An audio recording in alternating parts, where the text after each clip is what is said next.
అన్నిటిని ఉల్లంఘించి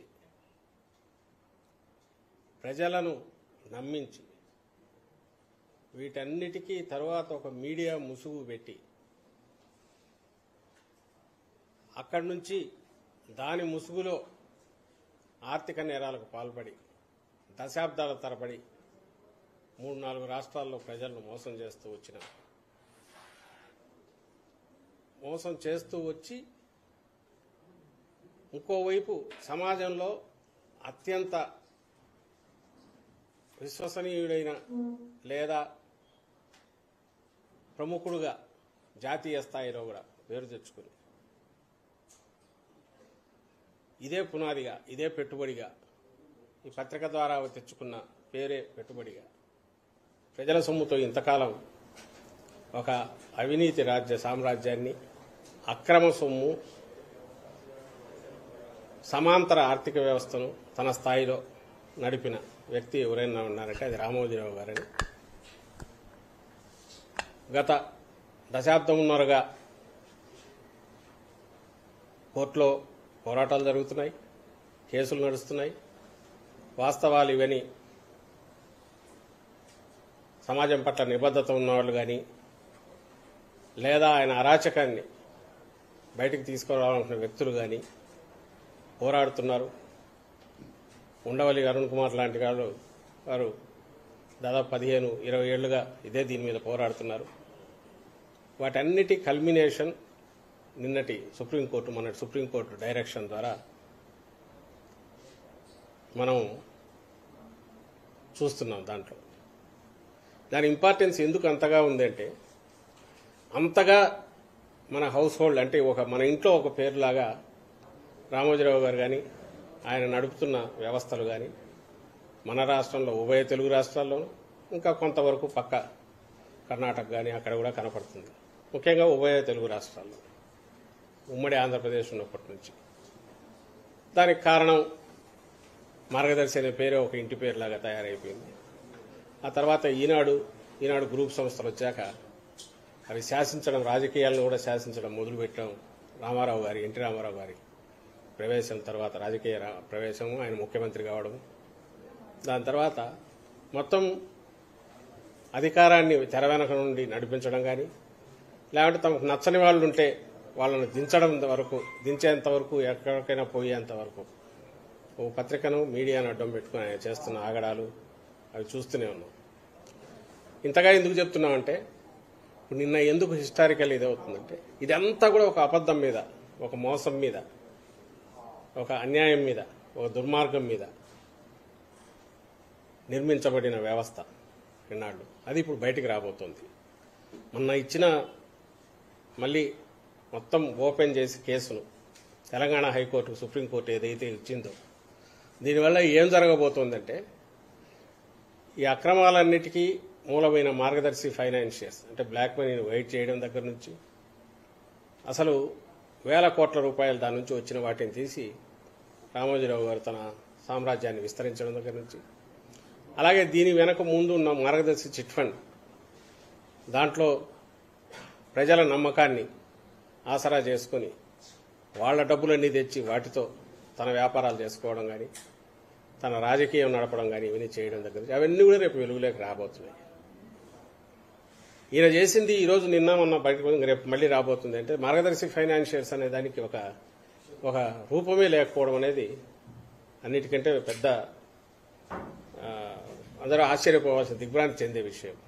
రోజు పొద్దున్న లేస్తే నీతులు చెప్పే రామోజీరావు గారి ఆ మార్గదర్శి ఫైనాన్షియర్స్ మనకు తెలుస్తుంది కాబట్టి అది ఓ ప్రొప్రైటరీనా కాదు, ఒక పార్ట్నర్షిప్పా తెలియదు, ప్రైవేట్ లిమిటెడ్ కాదు, ఏదీ లేని మార్గదర్శి చిట్ ఫండ్ కంపెనీలో ఒక దాంట్లో పెట్టుకుని ఫైనాన్షియర్స్ అనే పేరు పెట్టుకుని ఆయనే దాని హెచ్యుఎఫ్ దీనిగా కర్తగా ఆయనే ప్రొప్రైటర్గా ఒక్కోసారి చైర్మన్గా అవతారాలు ఎత్తు ఆయన నడుపుతూ వచ్చిన దాంట్లో అసలు జరిగింది ఏంటంటే ప్రజల సొమ్మంతా తీసుకొచ్చేసి అన్ని ఆర్బీఐ రూల్స్కు విరుద్ధంగా తన దగ్గర పెట్టుకోవడం, దాన్ని తన వ్యాపారం విస్తరించడానికి వాడుకోవడం.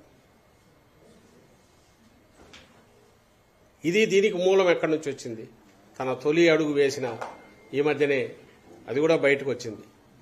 జీజే రెడ్డి అనే ఒక పెద్ద మనిషి అప్పట్లో 60s ఎర్లీ 60sలో, ఇది 61లో అంటే దానికి ముందు అనుకుంటా, ఢిల్లీలో ఆయన అప్పట్లో పలుకుబడి వెళ్ళిన వ్యక్తి. ఈయనకు ఉద్యోగం ఇస్తే అక్కడి నుంచి ఆయన సహాయంతో, ఆయన షేర్లు ఉన్నాయి, దాని మీద అతని కొడుకు కూడా కేసు నడుపుతున్నట్టు రామోజీరావు గారి మీద.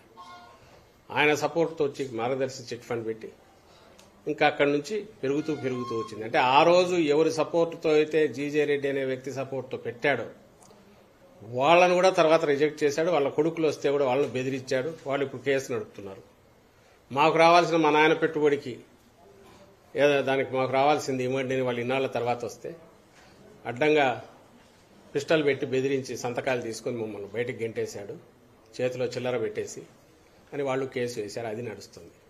అంటే అక్కడ పునాది దగ్గర నుంచి అక్రమం, దాని తర్వాత ప్రజలకు సంబంధించినంత వరకు మోసం, చట్టాలకు సంబంధించి మొత్తం ఉల్లంఘన, ఏ చట్టం ఫాలో కాలేదు, ఓ రూపము ఏమీ లేని ఒక కంపెనీలు అనేవి పెట్టి కేవలం మీడియా ముసుగులో ఇంతకాలం రామోజీరావు గారు ఆడుతున్న నాటకం ఏది ఉందో అది పూర్తి, బహుశా ఈ స్కామ్ తెర వెనక ఉండి రాజకీయాలు నడుపుతూ సమాజం మీద గ్రిప్ తెచ్చుకొని ఢిల్లీ వరకు పరపతి పెంచుకొని అదంతా కూడా ఒక గాలిబుడగా, ఒక బెలూన్ లాంటిది, ప్రజల సొమ్ము ఇచ్చేసుకుని అన్యాయంగా, దారుణంగా, అక్రమంగా ఎంత పెరిగాడనేది సమీప భవిష్యత్తులో ఈ తీర్పు వల్ల రేపు తెలంగాణ హైకోర్టు టేకప్ చేసి ఒక్కసారి ఓపెన్ చేసి డిపాజిట్లు ఎక్కడెక్కడ ఎవరెవరు పెట్టారు, ఎవరెవరికి వెనక్కి ఇచ్చినవి ఏంటివి, అసలు ఆ డబ్బు రూపంలో, క్యాష్ రూపంలో ఎట్లా చేశారు, ఇవన్నీ కూడా బయటికి రాబోతున్నాయి.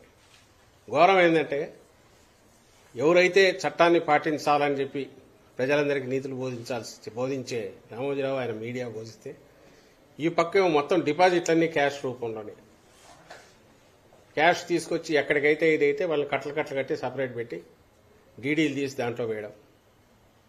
బ్లాక్ మనీ ఎంత వైట్ చేశారో తెలియదు, ఎవరెవరు చేశారో తెలియదు, ఖాతాదారుల పేర్లు ఉండవు. ఇవన్నీ ఇప్పుడు రాజశేఖర రెడ్డి గారిని ఇప్పుడు బయటకు వచ్చాయి. రాజశేఖర రెడ్డి గారు ఉన్నాడు బయటకు వచ్చి, దురదృష్టవశాత్తు ఆయన చనిపోవడంతో కేసు మళ్ళీ పక్కకు పోవడం, ఆ ఫైల్స్ అన్నీ అలాగే పడిపోవడం, ఆ తర్వాత వరుసగా వచ్చిన ప్రభుత్వాలు ఏదో నిర్లిప్తంగా ఉండడము, ఈయన పలుకుబడి చూసి ఈయనతో గొడవ ఎందుకని, తర్వాత చంద్రబాబు నాయుడు అయితే తన మనిషి వచ్చాడు కాబట్టి 14-19 పట్టించుకోకపోవడం, 18లో కోర్టు డివైడ్ అయ్యి హైకోర్టు రెండు రాష్ట్రాలకు పోయే లాస్ట్ డే రజని అనే ఒక జడ్జి, ఆమె సింగిల్ జడ్జి, ఆమెతో మొత్తం కొట్టేయించుకొని బయటపడడం. చిత్రం ఏంటంటే అది కూడా ఇప్పుడు తప్పు చేశారని అంటున్నారు. ఇప్పుడు పాత చూస్తే అంతకుముందే డివిజన్ బెంచ్ ఈయన అప్పీల్ను క్వాష్ చేస్తే దాని మీద అది దాచిపెట్టి సింగిల్ జడ్జి దగ్గరకు పోయి ఈ ఆర్డర్ తెచ్చుకోవడం. అందరూ హైకోర్టు డివైడ్ అవుతున్న హడావుడిలో ఉన్నప్పుడు ఈ ఆర్డర్ తెచ్చేసుకుని అప్పుడు బయటపడితే మళ్ళీ తర్వాత ఉండవల్లి అరుణ్ కుమార్ గారు సుప్రీంకోర్టుకు పోవడము, తర్వాత స్టేట్ గవర్నమెంట్ ఇంప్లీడ్ కావడం, ఇవన్నీ మీరు వార్తలు కూడా చూసి ఉంటారు. ఇంతగా పొద్దున లేస్తే ఏదో నిత్యం ఉషోదయంతో సత్యం నినదించుగాకని ఒక నినాదం పెట్టుకొని రాష్ట్రం మొత్తానికి ఒక నైతిక సూత్రాలను బోధిస్తా ప్రపంచంలో అతిపెద్ద దీనికి సంబంధించి ఏమంటారు, అన్ని ధర్మాలు పాటించే వ్యక్తిగా, సంస్థలుగా చెప్పే ఆ గ్రూపు సంస్థలు ఏ పునాదుల మీద ఉన్నాయని తెలిస్తే, ఎంతవరకు దీని లోతులు ఉన్నాయని చూస్తుంటే భయమేస్తుంది, ఆందోళన కలుగుతుంది. మన వ్యవస్థనే ఇంత ఇదిగా ఒక డొల్లరాగా తయారైందా ఇలాంటి వాటి వల్ల అని అనిపిస్తుంది. వాళ్ళు ఇచ్చే ఇన్ఫ్లుయెన్స్ కేవలం ఒక ఎవరైనా ఆర్థిక ఉగ్రవాదులు లేక ఇంకొకరు పరారీలో పోయిన వాళ్ళు ఉన్నారు, లేకుంటే మాఫియా డాన్లు ఉన్నారు. వాడు చట్టానికి దూరంగా ఉండి అక్రమాలు చేయడం వేరు, అక్కడ ఎదగడం వేరు. మాఫియా డాన్లు కానీ ఇంకోరు కానీ ఇక్కడ ఉంటే ఈ చట్టాలనే వాడుకొని, వీటిలో లొసుగులనే వాడుకొని సమాజంలో పరపతిని పెంచుకొని దాని మీదనే ఒక పెద్ద ఆకాశ హర్మాన్ని నిర్మించడం, ప్రపంచంలోనే అతిపెద్ద నైతిక రుజువర్తన కలిగిన మహాప్రవక్తల్లాగా వీళ్ళు బయటికి రావడం, అక్కడి నుంచి రాజకీయాలు కూడా శాసించేంత వరకు పోవడం, ఇదే ఆందోళన కలిగించే విషయం. అలాంటి ఒక క్లాసిక్ కేసు ఏది అని అంటే ఈరోజు రామోజీరావు, ఈనాడు గ్రూపు అండ్ మార్గదర్శి గ్రూపు సంస్థలు వీటి భాగవతం అంతా దీంట్లో బయటపడుతుంది. అంటే ఫ్యూచర్లో మన చట్టాలు చేసుకున్నా ఎంత జాగ్రత్తగా ఉండాలి, లేదా ఇలాంటి వాటికి అవకాశాలు ఎట్టున్నాయనేది మొత్తం తెలిపే క్లాసిక్ కేసు అవుతుంది ఇది, హిస్టారికల్ దీనికి సంబంధించి. అందువల్ల దీని సిగ్నిఫికెన్స్ ఇంతగా ఉంది. వచ్చే రోజుల్లో ఇవన్నీ బయటకు వస్తాయి, కంప్లీట్ బయటకు ఖచ్చితంగా వస్తాయి. ఇవి బయటికి తీస్తున్న కొద్దీ ఆయన ఎంత రెచ్చిపోతున్నాడో ఆయన పత్రికలోనే కనపడుతుంది. ఎంతగా వాంతి చేసుకుంటున్నాడో, ఎంతగా పైత్యం ఎక్కువైపోయిందో. ఈరోజు జగన్మోహన్ రెడ్డి గారి మీద కానీ ఇంకొకటి బహిరంగ కోర్టులోనే మొన్న మాకు ప్రభుత్వం వ్యతిరేకంగా ఉందన్నారంట. అంటే సుప్రీంకోర్టు ఆయన జడ్జీలు అన్నారట, మీరు ప్రభుత్వానికి వ్యతిరేకంగా ఉన్నారు కదా అని. నువ్వు ఏ రోజున నిష్పక్షపాతంగా ఉన్నావా? రామోజీరావు ఏ రోజున నిష్పక్షపాతంగా ఉన్నాడు? ఈ రోజు మీ మీడియా వాళ్ళు అడిగే క్వశ్చన్లన్నీ అదిగో అక్కడ వస్తున్నవి.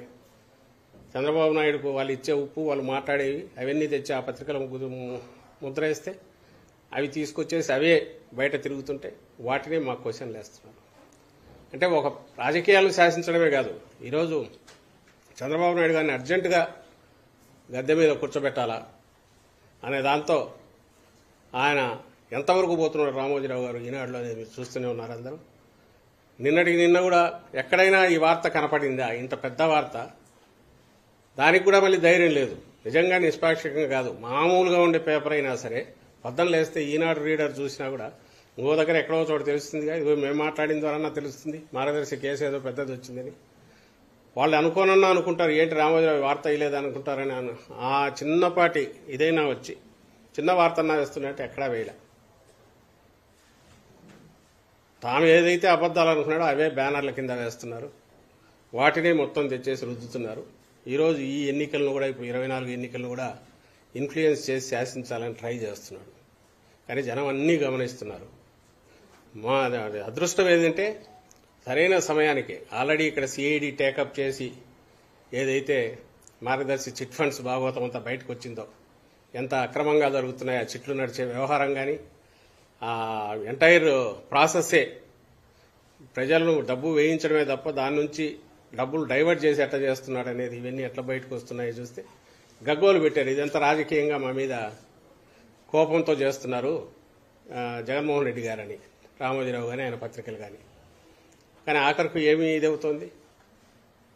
సుప్రీంకోర్టు కూడా ఈరోజు ఇచ్చిన డైరెక్షన్తో ఈయన లోపం పూర్తి రామోజీరావులో ఉంది, ఆయన వ్యవస్థల్లో ఉంది. ఆ రోజు రాజశేఖర రెడ్డి గారు ఏదన్నా చేసినా దాన్ని బయటికి లాగాలని ఈరోజు జగన్మోహన్ రెడ్డి గారు చేస్తున్నా, ఇవన్నీ కూడా కరెక్ట్ చేయాలని ఒక సిస్టమ్ అంటే వ్యవస్థ ప్రజలకు నమ్మకం పెంచే రకంగా ఉండాలి, ప్రజాస్వామ్యాన్ని రక్షించే రకంగా ఉండాలి, మన చట్టాలను గౌరవించేలాగా ఉండాలి, ప్రజలు కూడా చట్టాల మీద గౌరవం పెరిగేలాగా వీటి నిర్మాణం జరగాలని అనుకుంటూ ఆ వాస్తవాలు బయటికి రావాలని జరుగుతున్న తాపత్రయం తప్ప ఇది వ్యక్తుల మీద కోపం కాదు. ఆ దీంతోనే మార్గదర్శి చిట్ ఫండ్స్ మీద పోయినా, Chandrababu Naidu skill development scam అయినా బయటికి తీసుకొస్తున్నాం అనే వాస్తవం ఈరోజు ఇది కూడా బయటికి రావడం ద్వారా ప్రజల్లోకి బాగుపోతుందని మేము భావిస్తున్నాం. చంద్రబాబు గారు తాము అధికారంలోకి వస్తే వాలంటీర్లకు 10,000 రూపాయలు ఇస్తాం ప్రతి నెల అని ఒక వాగ్దానం చేశారు. చంద్రబాబు నాయుడు రోజుకొకసారి మారుస్తూ చెప్తున్నవి ఏదైతే ఉన్నాయో, ఇంక్లూడింగ్ దీంతో సహా, ఇది దేన్ని ప్రూవ్ చేస్తుందంటే ఈయన నిజంగానే అబద్దాలు ఆడుతున్నాడు అని ప్రూవ్ చేస్తుంది. ఓటు కోసం నెల రోజుల్లో జరిగే ఎన్నికల్లో 4 ఓట్లు ఎట్లొస్తాయి, అబద్ద హామీలు ఇచ్చి ఎట్లా భ్రమలో జనాన్ని పెట్టచ్చు, జనాన్ని నమ్మకం భ్రమలో పెట్టచ్చు అనే నమ్మకం మీదనే ఈరోజు ఆయన ఇలాంటి మాటలు మాట్లాడుతున్నాడు అనేది అది రుజువు అవుతుంది. నిజంగానే వాలంటీర్ల వ్యవస్థ మీద తనకు నమ్మకం ఉంటే మరి ఇన్నాళ్ళు అన్న మాటల సంగతి ఏంటి? ఎప్పుడూ ఎందుకు మొన్నటికి మొన్న ఈ వాలంటీర్లు ఇన్ఫ్లుయెన్స్ చేస్తారు పెన్షనర్లకు, కాబట్టి వాళ్ళతో ఇప్పించడం తన మనిషి ద్వారా డోర్ టు డోర్ స్టెప్ దగ్గర పెన్షన్లు ఇవ్వనివ్వద్దు అని చెప్పి తన మనిషి నిమ్మగడ్డ రమేష్ ద్వారా ఈసీకి లెటర్లు పెట్టించడం దగ్గర నుంచి అక్కడ మొదలైన, అంతకుముందు వీళ్ళేంది గోనె సంచులు మోసే ఉద్యోగమా, ఇళ్ల తలుపులు కొడతారు, ఆడవాళ్ల వివరాలన్నీ సేకరిస్తారని తాను తన దత్తపుత్రుడు అసహ్యకరంగా మాట్లాడిన మాటలైనా, రాష్ట్రంలో అమ్మాయిలు ఎక్కడన్నా ఇదైపోతే అదంతా కేసులన్నీ ఇది ఉన్నారు వెనక వీళ్ళున్నారన్న వాలంటీర్లు అంటే వైఎస్ఆర్సీపీ కార్యకర్తలన్నా వాళ్ళ తాట తీస్తామని మాట్లాడిన వాళ్ళ నాయకులు మాట్లాడినాయి. ఇవన్నీ ఎట్లా మర్చిపోతారు? వాలంటీర్లు కాదు జనమైనా ఎట్లా మర్చిపోతారు? ఈరోజు ఉన్నట్టుండి వాలంటీర్ల వ్యవస్థను కొనసాగిస్తా, 10,000 ఇస్తా, ₹1,00,000 ఇస్తా, 10,000 అని ఎందుకు అయినాడు అర్థం కావట్లేదు. 20,000 1,00,000 అని కూడా అని ఉండొచ్చు. అంతకుముందు అన్నట్టున్నాడు మీ నైపుణ్యం పెంచి 40,000 చేస్తానని. ఈ ముందన్నవి ఎప్పుడైతే అంతగా రాగానే ఆ వ్యవస్థనే తీసేస్తాను అని ఎప్పుడైతే అన్నాడో వాటిని పక్కకు తోసేసి ఉన్నట్టుండి ఇది అనడంతో ఈయన ఎంత అబద్దాల కోరు ఈ రోజుకు మారలేదు. 95లో ఎట్లున్నాడో 2024లో కూడా అట్లే ఉన్నాడు. 14లో ఎట్లా మోసం చేశాడో అంతకు డబుల్ మోసం ఈసారి చేస్తాడని ప్రజలకు బాగా అర్థమైంది ఈ మాట మాట్లాడడంతో. ఇప్పుడు వ్యవస్థను కొనసాగిస్తానంటున్నాడు. వీళ్ళని ఉంచాడు. ఈ వాలంటీర్లను తీసేస్తాడు. జన్మభూమి కమిటీలో ఉండే వాళ్ళను దాంట్లోకి తీసుకొస్తాడు. తీసుకొచ్చేసి వాళ్ళకి 10,000 చేస్తాడు. వాళ్ళకి 15,000 కాదు 20,000 చేస్తాడు. పై ఆదాయం కూడా వచ్చేట్టు చేస్తాడు. ఈరోజు చూసిన తెలంగాణలో అది ఎంత నిజమో తెలియదు కానీ వాళ్ళు ఏదో కమిటీలు పెడతాము, దాంట్లో ఆ సభ్యులు చెప్పిన వాళ్ళకే పథకాలు ఇస్తామని అన్నారండి. అది అఫీషియల్గా అన్నారో తెలియట్లే. నేను ఈరోజు చూశాను. సేమ్ చంద్రబాబు నాయుడు వస్తే ఏం చేస్తారంటే ఇప్పుడు వాలంటీర్లను తీసేసి జన్మభూమి కమిటీల వాళ్ళు కావాలంటే వాలంటీర్లను పేరు పెట్టి, ఎందుకంటే ఆ జన్మభూమి కమిటీ అనగానే జలగలు గుర్తొస్తాయి జనానికి, రక్తం పీల్చిన జలగలు గుర్తొస్తారు కాబట్టి అవి వాళ్ళకి వాలంటీర్లను ముద్ర వేసి బాగుంది పేరని వాళ్ళు చెప్పిన వాళ్ళకే పథకాలు ఇవ్వాలనేది రేపు వస్తుంది. ఆ మధ్య లోకేష్ కూడా అన్నాడు వాలంటీర్లు రేపు ఎవరున్నా మా వాళ్ళు చెప్పిన వాళ్ళకే స్కీమ్స్ ఇవ్వాలా, మేము చెప్పిన వాళ్ళకే బెనిఫిట్స్ ఇవ్వాలా అనేది వాళ్ళు అంటూనే ఉన్నారు. ఆ స్వభావం అందరికీ తెలుసు. పేరు మార్చొచ్చు, జన్మభూమి కమిటీ సభ్యులు దాంట్లోకి వస్తారు. అలాగే కింద వాళ్లకు ఆదాయం వచ్చేటట్టు, అవినీతి పెరిగేటట్టు పూర్వం ఏది ఉన్నదో ఆ రోజులు మళ్లీ తీసుకొస్తాడు చంద్రబాబు నాయుడు. అది మాత్రం ఖాయం. జగన్మోహన్ రెడ్డి గారు పెట్టిన శాచ్యురేషన్ పద్ధతో లేకుంటే ఎవరి ఏమంటారు రికమెండేషన్లు కానీ అవినీతి కానీ కరప్షన్ ఫ్రీ పెట్టి అర్హతలు ఉన్న వాళ్ళందరికీ 100% ఇస్తున్న సిస్టమ్ ఏదైతే ఉందో అదైతే మొత్తం పోతుంది. వాలంటీర్ అనే పేరు ఆయన ఎలాగో రాడు కానీ ఆయన కోరిక వస్తే వాలంటీర్ పేరు ఉంటుంది కానీ దాంట్లో ఉండేది మాత్రం జన్మభూమి కమిటీ సభ్యులే ఉంటారు.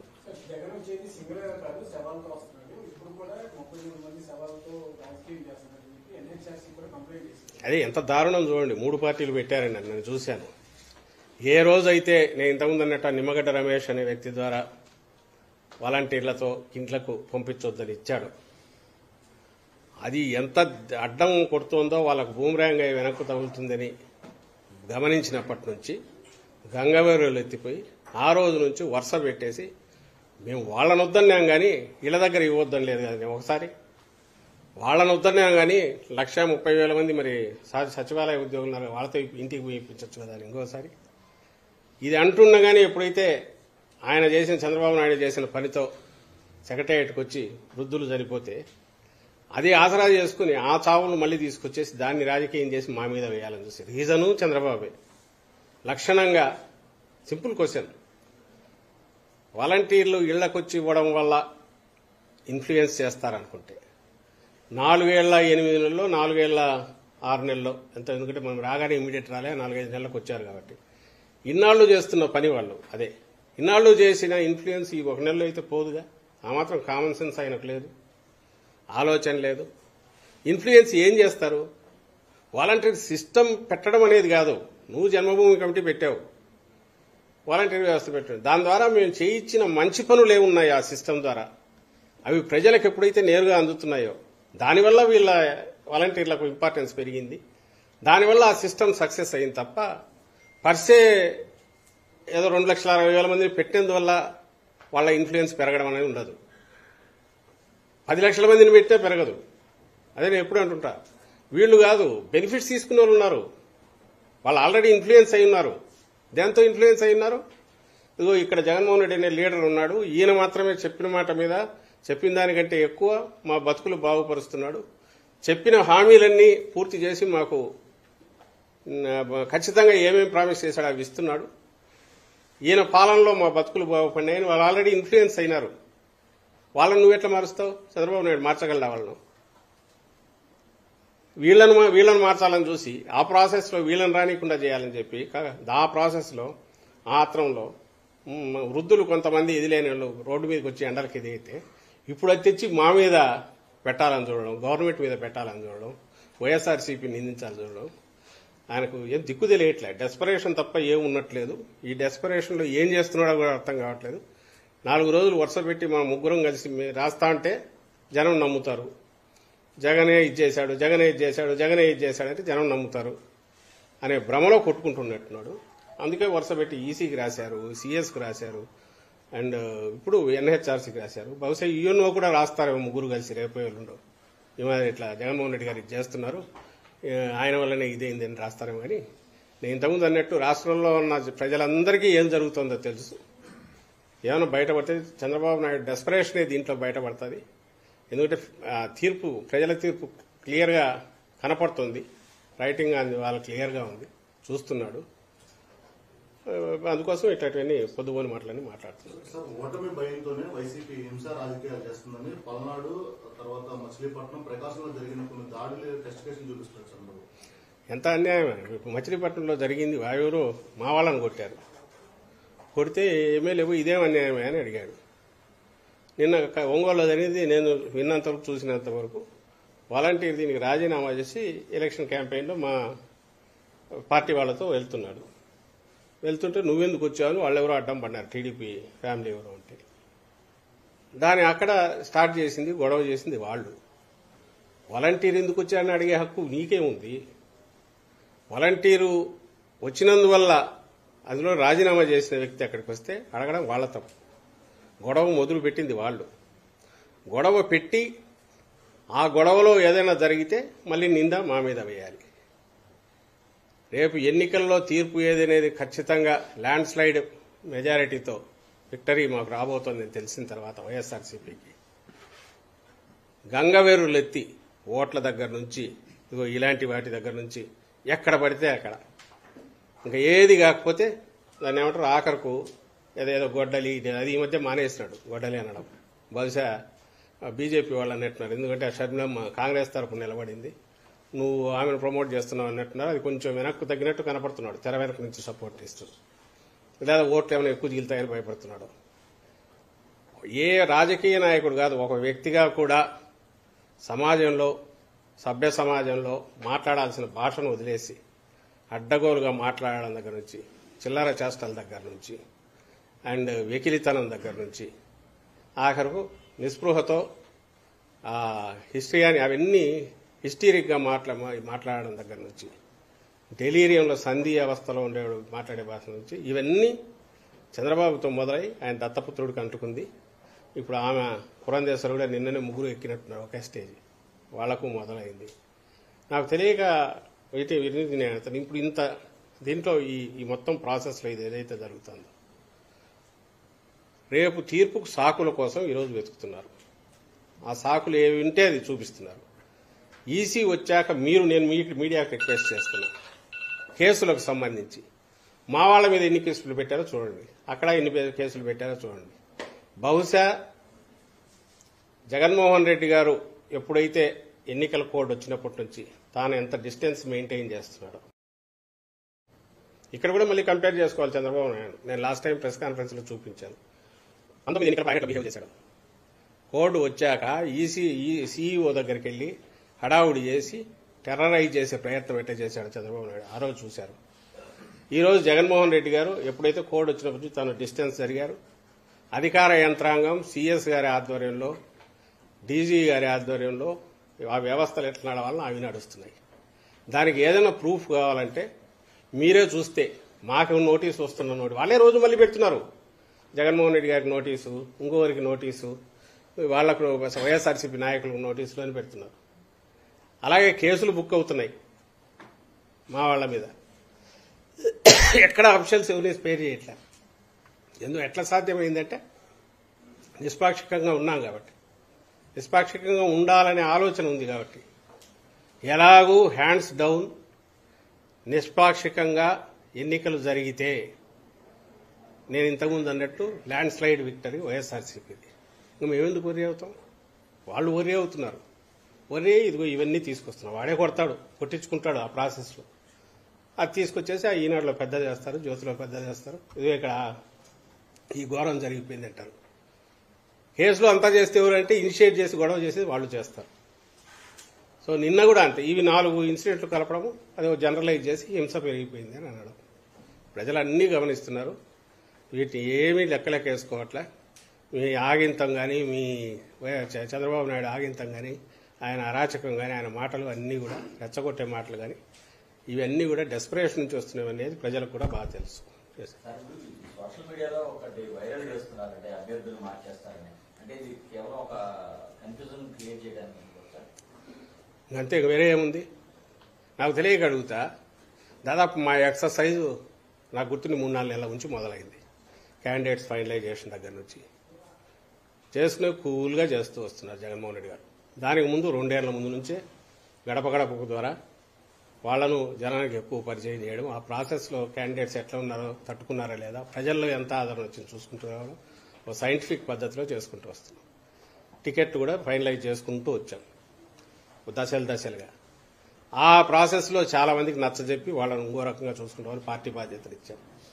అతి తక్కువ దీంతో ఇంతమంది అభ్యర్థులను మార్చి ఇంత ఒక రెస్పాన్సిబుల్గా, కూల్గా ప్రజాస్వామ్యంలో ఎన్నికలకు ఎట్లా పోవాలనో అంత పకడ్బందీగా పోతున్న పార్టీ వైఎస్ఆర్ కాంగ్రెస్ పార్టీ.